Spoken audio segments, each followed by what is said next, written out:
This program is sponsored by Brand Hub near Red Light Chowk, Panipat.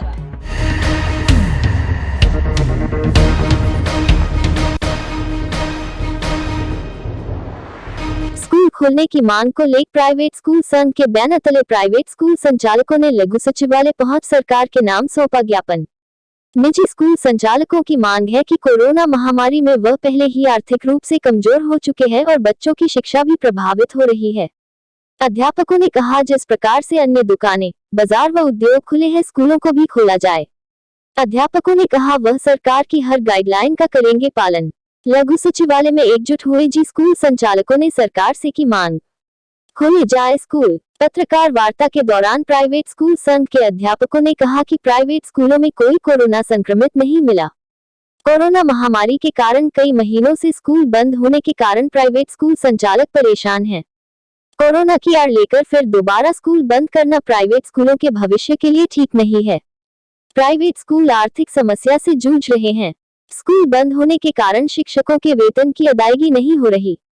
सरकारी school के अध्यापकों को हर माह वेतन दिया जा रहा है, लेकिन प्राइवेट स्कूलों के पास आर्थिक समस्या है और बसों के टैक्स व अन्य खर्चों के कारण परेशानी हो रही है। इन समस्याओं का समाधान सिर्फ सरकार ही कर सकती है। जब सरकारी स्कूल बंद होने के बाद सरकार वेतन दे रही है तो प्राइवेट स्कूलों के अध्यापकों को भी सरकार अपने कोष से वेतन दे ताकि उनका जीवन यापन हो सके।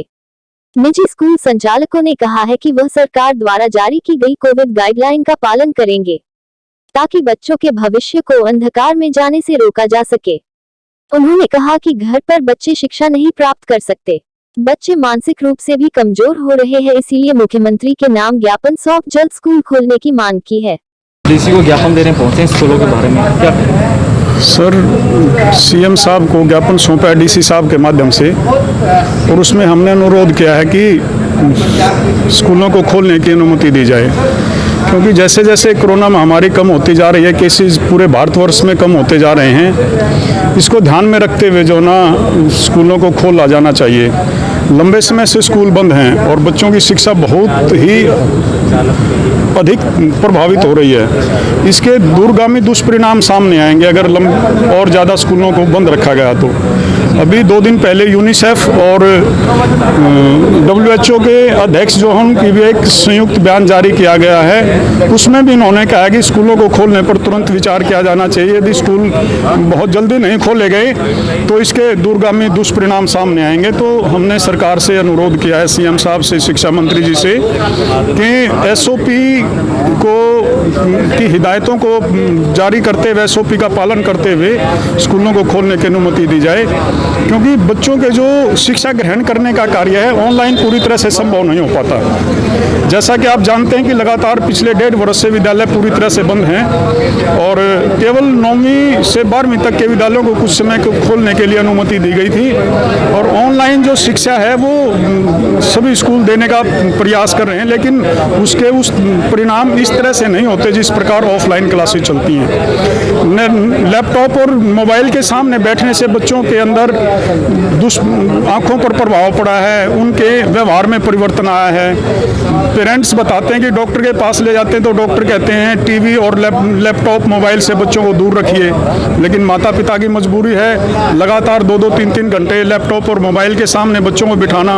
उनकी आई साइट वीक होती जा रही है, बच्चों के अंदर संस्कारों की कमी होती जा रही है। यदि स्कूल खुलते हैं तो बच्चे समय पर उठते हैं, समय पर सोते हैं, स्कूल में आते हैं, अनुशासन सीखते हैं, मॉरल एजुकेशन है वो बच्चों को केवल और केवल जो संस्कार हैं वो विद्यालय में आकर ही पूरी तरह से मिल पाते हैं। तो मेरी सरकार से, शिक्षा मंत्री जी से ये गुजारिश है कि विद्यालयों को शारीरिक रूप से जल्द खोलने की अनुमति दी जाए। जिस प्रकार हरियाणा के पूरे सेक्टर लगभग पूरी तरह से खोल दिए गए हैं, उसी प्रकार स्कूलों को खोलने की अनुमति दी जाए।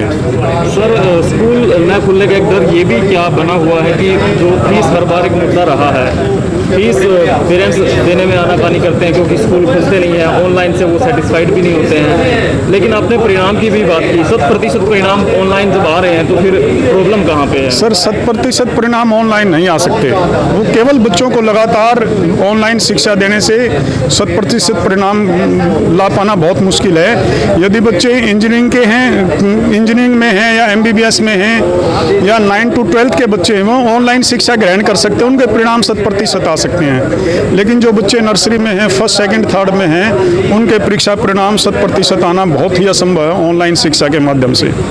फीस का जहाँ तक मुद्दा है, पेरेंट्स को हम स्कूल संचालक बताते हैं फीस के बारे में, पेरेंट्स भी फीस जमा करवा रहे हैं। फीस का मुद्दा बहुत ज़्यादा मुद्दा नहीं है, बच्चों की सुरक्षा का मुद्दा है और बच्चों की शिक्षा का मुद्दा है। सुरक्षा को ध्यान में रखते हुए SOP का पालन करते हुए स्कूलों को खोलने की अनुमति दी जाए ताकि जो शिक्षा ग्रहण करने का कार्य है बच्चों का वो सुचारू रूप से चल सके। नाम बताइए। राजेंद्र प्रसाद शर्मा, जिला अध्यक्ष, हरियाणा संयुक्त विद्यालय संघ, पानीपत।